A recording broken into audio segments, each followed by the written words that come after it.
مساحتی به اندازه 24,000 متر مربع از پایتخت. اینجا بوستان حضرت ابراهیم معروف به بوستان آبان، فضایی فارغ از دود و ترافیک و شلوغی تهران و البته یک عطر تابستانی.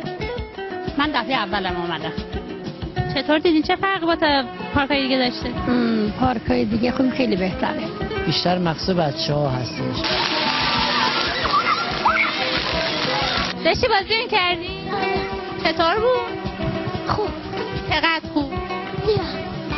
و اینجاست که جوانترها زمین خوردن و بلند شدن رو تمرین می‌کنن.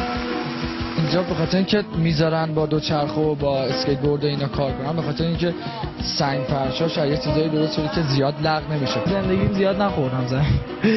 اگه قرار باشه بخورم زمینم دیگه باید یه کاری بکنم که خودم بتونم جمع کنم دیگه.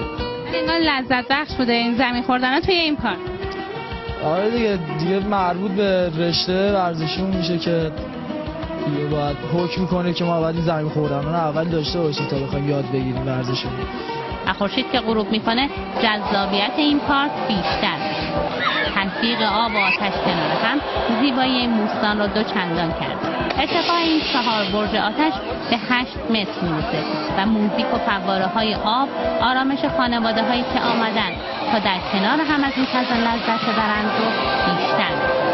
همانه طهماسبی، خبرنگار جامعه تهران.